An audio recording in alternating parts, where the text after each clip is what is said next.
Friends, आज जो मैं स्टार्ट करवाने जा रही हूँ वो चैप्टर नंबर 10th है, वेक्टर अलजेब्रा, क्लास 12th के लिए। इसके अंदर बेटा सबसे पहले हम इसका इंट्रोडक्शन करेंगे, क्योंकि इंट्रोडक्शन बेसिक जितना बेस्ट होता है आप उतना ही अच्छा करोगे। हमने यहाँ पे क्वांटिटीज़ के बारे में पढ़ेंगे। किसके बारे में पढ़ेंगे?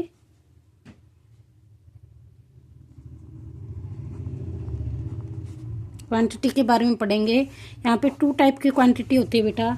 एक तो स्केलर हो जाएगी और दूसरी हो जाएगी वेक्टर। 11th क्लास में थोड़ा बहुत इसके बारे में पढ़ के भी आ रखे हो। स्केलर क्वांटिटी, जहाँ पे सिर्फ हम मैग्नीट्यूड की बात करेंगे, ओनली किसकी बात करेंगे? मैग्नीट्यूड की बात करेंगे। डायरेक्शन का इससे कोई संबंध नहीं होता। वेक्टर वो होता है जिसके अंदर मैग्नीट्यूड प्लस डायरेक्शन दोनों देखी जाती है। मैग्नीट्यूड भी होगा और प्लस डायरेक्शन भी होगी। तो 2 टाइप की क्वांटिटी होगी। स्केलर के अंदर ओनली मैग्नीट्यूड होगा एंड वेक्टर के अंदर आपका magnitude plus direction both include होगी। ठीक है। अब बेटा जब हम वेक्टर की बात कर रहे हैं तो एक पॉइंट लेती हूँ मैं ए, जहाँ से हमारा वो वेक्टर स्टार्ट होगा उस पॉइंट को बोला जाता है इनिशियल पॉइंट। Initial point. और जो लास्ट में खत्म होगा जहाँ पे हमारा, मान लो ये बी पॉइंट है, इस बी पॉइंट को बोलेंगे टर्मिनल पॉइंट।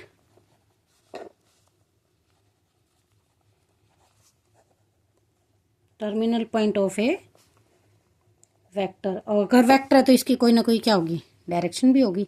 ठीक है। ये इनिशियल पॉइंट हो गया और ये इसका टर्मिनल पॉइंट हो गया। ठीक है। अब ए से और बी के बीच की, ए से बी के बीच की जितनी डिस्टेंस है इसको बोला जाता है इसका मैग्नीट्यूड। क्या बोलेंगे? मैग्नीट्यूड। जो ए से बी के बीच की डिस्टेंस है, ठीक है, इसको मैग्नीट्यूड बोलेंगे। अब बात करते हैं बेटा पोजीशन वेक्टर के बारे में।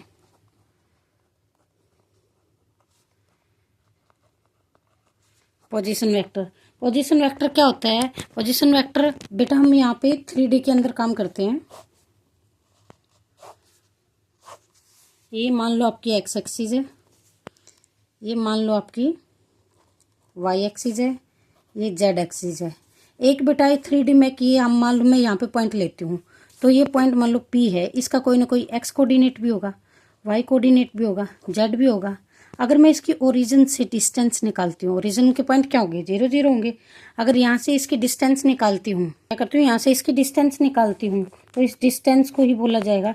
अच्छा, अगर यहाँ से पूछा जाए तो आपका इनिशियल पॉइंट का काम कौन करेगा? ये डायरेक्शन, यहाँ से यहाँ तक की डिस्टेंस निकालनी है मुझे। ठीक है, ये डिस्टेंस निकालनी है। मान लो ये आर है, ठीक है, इसके बीच की डिस्टेंस कितनी है? आर है। तो इनिशियल पॉइंट हमारा कौन होगा? ये ओ क्या होगा हमारा? इनिशियल पॉइंट होगा। और टर्मिनल पॉइंट कौन सा होगा हमारा? पी। यहाँ पे किसका काम करेगा? टर्मिनल पॉइंट का काम करेगा। तो अगर मुझे ओपी निकालना है, यानी ओपी का मैग्नीट्यूड निकालना है, तो क्या हो जाएगा? Under the root x square plus y square plus z square. Basically 2 points के बीच की एक तरीके से डिस्टेंस ही निकाली जा रही है। ठीक है बेटा, ये आप पहले भी पढ़ के आए हो। अब हम पढ़ेंगे direction, angle and direction cosine के बारे में। किसके बारे में पढ़ेंगे? Direction ratios and direction cosines के बारे में पढ़ेंगे बेटा। ठीक है। अब जैसे मैंने ये 3D का फिगर जो आपके सामने बनाया था, इस एक्सिस को क्या बोला था? एक्स एक्सिस बोला था। इसको क्या बोला था? वाई एक्सिस बोला था। इसको जेड एक्सिस बोला था। और यहाँ पे कोई पॉइंट लिया था मैंने, पी एक्स वाई जेड। और ये इस यहाँ तक की डिस्टेंस बताई थी कि आर होगी हमारी, यही बोला था मैंने आपको। अब बेटा ये एक्स एक्सिस के साथ क्या एंगल बनाती है, वाई एक्सिस के साथ क्या एंगल बनाती है, और जेड एक्सिस के साथ क्या, और ये एंटी क्लॉकवाइज नहीं क्लॉकवाइज देखे जाएंगे, ये एंगल्स देखे जाएंगे। इस पॉइंट से ये क्या हो गया? ये पॉइंट यहाँ से यहाँ तक का, और यहाँ से यहाँ तक का एंगल। मान लो ये एक्स एक्सिस के साथ क्या एंगल बनाती है, अल्फा एंगल बनाती है, और एक्स वाई एक्सिस के साथ क्या बनाती है, बीटा एंगल बनाती है, और जेड एक्सिस के साथ क्या बनाती है, गामा एंगल बनाती है। तो ये अल्फा, बीटा और गामा आर कॉल्ड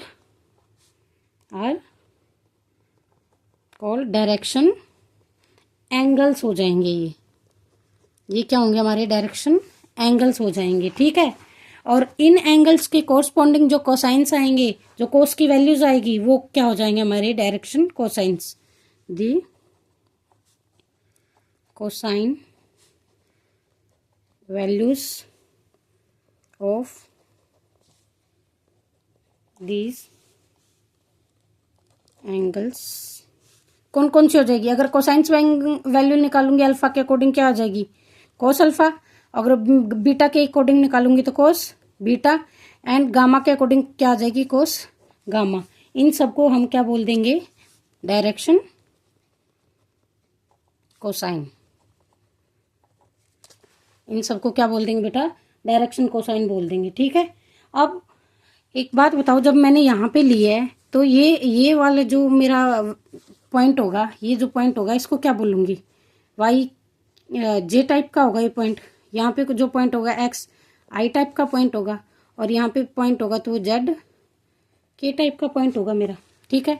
अगर यहाँ पे अगर मैं बनाती हूँ, देखो मेरी एक ट्रायंगल बन रही है ना, यहाँ की वैल्यू वाई होगी, ये आर हो गया।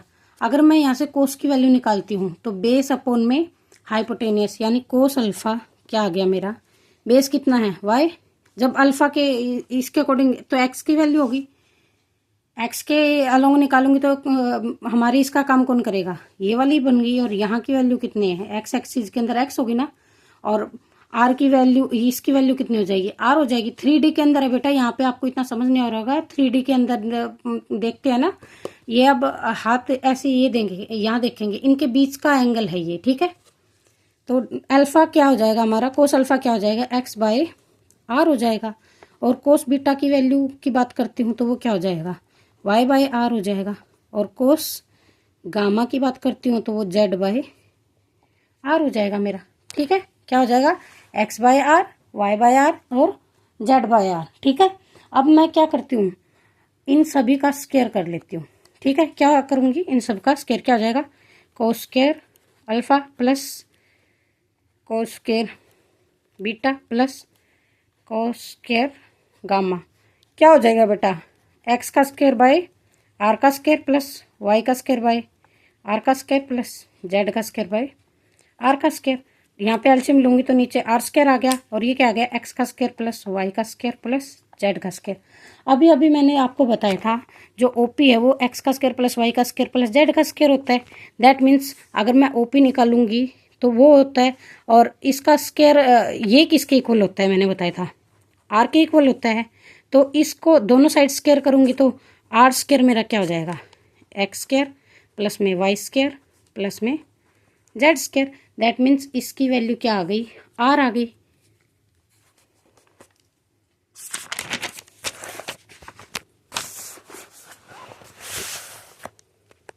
तो इसकी वैल्यू क्या आ गई, x square plus y square plus z square upon में आर स्क्वायर था। ये क्या था बेटा हमारा, cos square alpha plus cos square beta plus cos square gamma. और ये इसकी वैल्यू कितनी आ गई, r square by r square क्या हो जाएगा, 1 हो जाएगा, ठीक है। अब ये जो वैल्यू है बेटा, इस जो कोस अल्फा है, इसको कोस अल्फा ना लिख के जनरली इसकी वैल्यू एल से डिनोट किया जाता है। कोस बीटा को कोस बीटा ना लिख के इसको एम से नोटेशन दी जाती है, और जो कोस गामा है ना, इसको गामा ना लिख के, कोस गामा ना लिख के इसको एन लिखा जाता है। तो यहाँ से अगर देखा जाए तो l square plus m square plus n square is equal to क्या आ गया, 1। ये बहुत जगह यूज होगी बेटा, डायरेक्शन कोसाइंस का अगर स्क्वायर करते हैं तो इसकी वैल्यू कितनी आती है, 1 आती है। ये बहुत जगह पे यूज होगी आपकी, ठीक है। तो आगे करते हैं टाइप ऑफ वेक्टर, ये तो हमें समझ आ गया। अब क्या करते हैं, टाइप ऑफ वेक्टर्स। सबसे पहले चलते हैं जीरो वेक्टर पे। जीरो वेक्टर कौन सा वेक्टर होगा बेटा? वो वेक्टर जिसका जो इनिशियल पॉइंट है ना, अगर कोई वेक्टर है इनिशियल पॉइंट, मान लो ये कोई वेक्टर है, अगर इसका इनिशियल पॉइंट और टर्मिनल पॉइंट बोथ क्या हो जाए, बोथ आर सेम, मतलब एक पॉइंट ही बन गया, ठीक है। और इसका नोटेशन क्या होती है, ये होती है, ये इसकी नोटेशन होती है, जिसका इनिशियल पॉइंट और टर्मिनल पॉइंट बोथ क्या हो जाए, सेम हो जाए, मतलब एक पॉइंट ही बन जाए, तो उसको क्या बोलते हैं, जीरो वेक्टर बोलते हैं। और इस जीरो वेक्टर को एक वेक्टर और बोला जाता है, नल वेक्टर। कहीं पे अगर नल वेक्टर दिखाई दे, दैट मीन्स हम किसकी बात कर रहे हैं, जीरो वेक्टर की बात कर रहे हैं, ठीक है। दूसरा वेक्टर है बेटा यूनिट वेक्टर। देखो नाम से ही पता चल रहा है, ए वेक्टर हुज मैग्नीट्यूड इज क्या हो जाएगा, यूनिटी, यानी यूनिट वन हो जाए, जिसका क्या हो जाएगा, जिसका मैग्नीट्यूड जिसका क्या हो जाएगा, वन।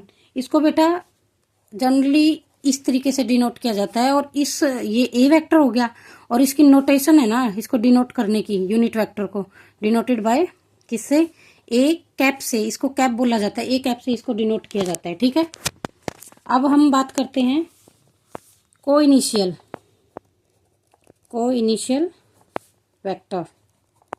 देखो नाम से ही क्लियर हो रहा है, जिनका इनिशियल पॉइंट, एक ऐसे वेक्टर्स, एक या एक से ज्यादा वेक्टर हो सकते हैं बेटा, जिनका जो इनिशियल पॉइंट होगा, मान लो ये ए वेक्टर है, ये बी वेक्टर है, ये हमारा सी वेक्टर है, ये हमारा डी वेक्टर है, हो सकता है ई वेक्टर हो, तो जिसका इनिशियल पॉइंट क्या हो जाए, सेम हो जाए, तो ऐसे पॉइंटों को क्या बोलते हैं, को इनिशियल वेक्टर बोलते हैं। अब थर्ड उस पर चलते हैं, कोलिनियर।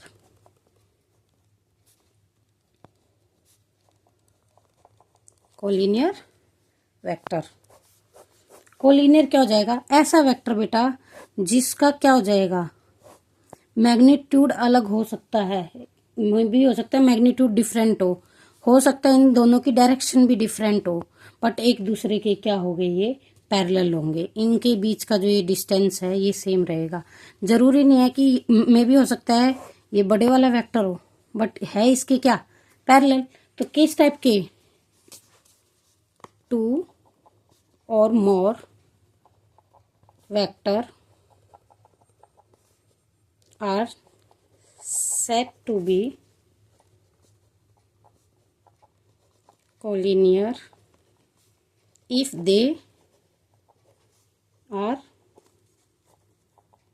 क्या होंगे बेटा, parallel to the same line.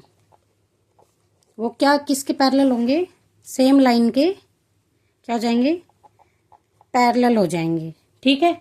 उनकी डायरेक्शन और मैग्नीट्यूड मैटर नहीं करता, में भी हो सकता है ये बड़ा हो जाए, ये छोटा हो जाए, बट इनके बीच ये एक ही लाइन के दोनों क्या हो जाएंगे, पैरेलल होंगे। और एक या एक से ज़्यादा भी हो सकते हैं ऐसे पॉइंट, ठीक है, उनको बोलते हैं कोलिनियर। अब आगे करते हैं equal vector.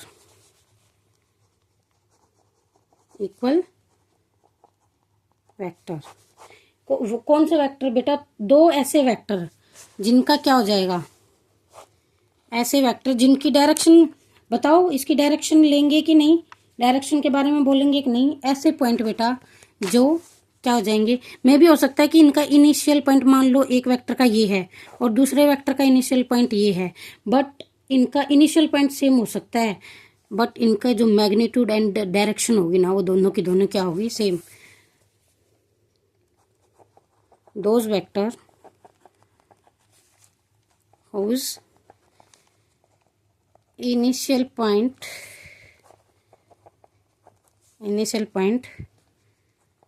may be different, but क्या हो जाएगी, direction and magnitude are same, are called equal vector, ठीक है, जिनकी इनिशियल पॉइंट में भी अलग हो सकता है। मान लो पहले वाले का इनिशियल पॉइंट ए है और दूसरे वाले का इनिशियल पॉइंट क्या है, बी है, बट ये इसकी डायरेक्शन क्या होगी, इन दोनों की डायरेक्शन सेम होगी और इनका मैग्नीट्यूड भी क्या होगा, सेम। अब हो जाएगा नेगेटिव वेक्टर।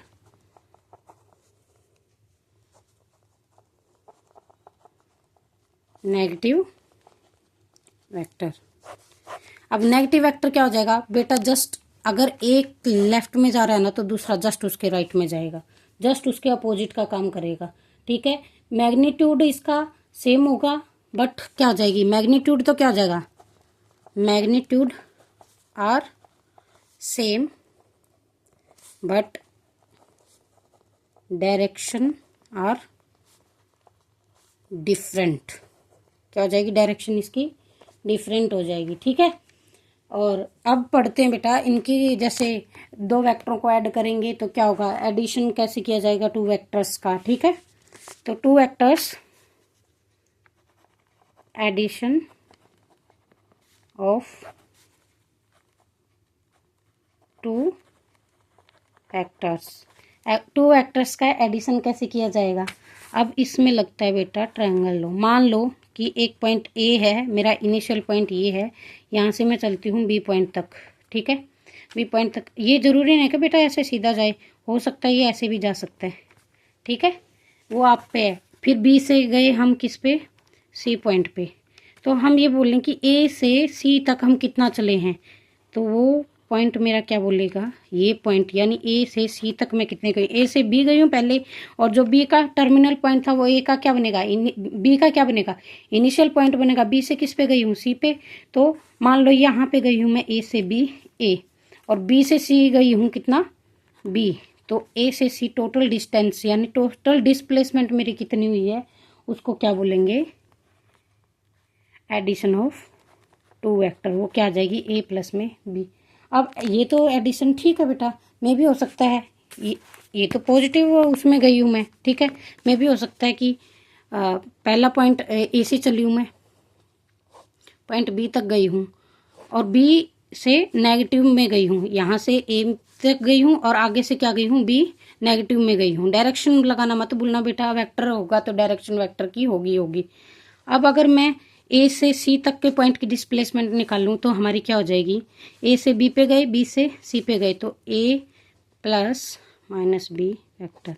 तो इस तरीके से हम ऐड करेंगे इनको, यानी ए प्लस बी प्लस में बी प्लस में सी, बी सी क्या बन जाएगा हमारा, ए सी। ये ए से बी पे जाएंगे, बी अब इनिशियल पॉइंट का काम करेगा, सी टर्मिनल पॉइंट का करेगा, तो ए से सी का एडिशन आ जाएगा यहाँ पे, ठीक है। अब इसी लो को बोला जाता है बेटा ट्रायंगल लो। क्या बोला जाता है इसे, triangle law of vector addition. ये तो ट्रायंगल लो हो गया बेटा, इसी को बोलेंगे ट्रायंगल लो। अब पढ़ते हैं पैरेललोग्राम।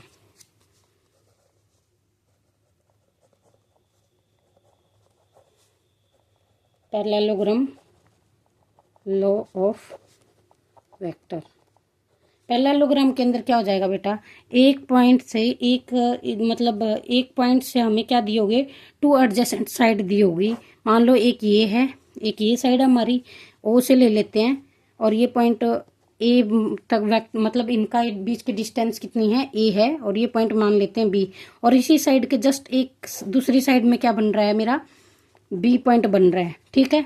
तो इन दोनों के बीच की डिस्टेंस हमेशा पैरेललोग्राम के अंदर किससे दिखाई जाएगी, डायगोनल से। ये पैरेललोग्राम के साइड में ये साइड किसके पैरेलल होती है, इसके पैरेलल होती है, और ये वाली साइड किसके पैरेलल होती है, इसके पैरेलल होती है, यानी इसकी वैल्यू कितनी हो जाएगी, ए हो जाएगी, और इसकी वैल्यू कितनी हो जाएगी, बी हो जाएगी। तो डायगोनल यहाँ पे ए बी, इसको ए मान लो, इसको बी मान लो, इसको सी मान लो, तो इसके अंदर हमारा क्या हो जाएगा, अगर ऊपर देखा जाए तो बेटा एक ट्रायंगल ही बन रही है ये। तो ट्रायंगल में अगर हम क्या जा रहे हैं, ए से बी पे जा रहे हैं, बी से किस पे जा रहे हैं, ओ से ए पे जा रहे हैं, ए से सी पे जा रहे हैं, तो ओ से सी तक की डिस्प्लेसमेंट को कैसे नोटेशन देते थे हम, ए प्लस में बी, और यहाँ से भी क्या जा रहे हैं, ए से बी पे, ओ से ए पे जा रहे हैं और ओ से बी से किस पे जा रहे हैं, सी पे जा रहे हैं। तो ओ से सी की डिस्प्लेसमेंट किससे दिखाएगी, ए प्लस बी से। इसी को बोला जाता है बेटा पैरेललोग्राम लो। आगे इसके वेक्टर की कुछ प्रॉपर्टी है बेटा, वो अगले लेक्चर में कराएंगे। तब तक के लिए मेरे चैनल को शेयर कीजिएगा, सब्सक्राइब कीजिएगा। अगर कोई समझ में नहीं आता है तो कमेंट में ज़रूर लिखिएगा। तब तक के लिए गुड नाइट।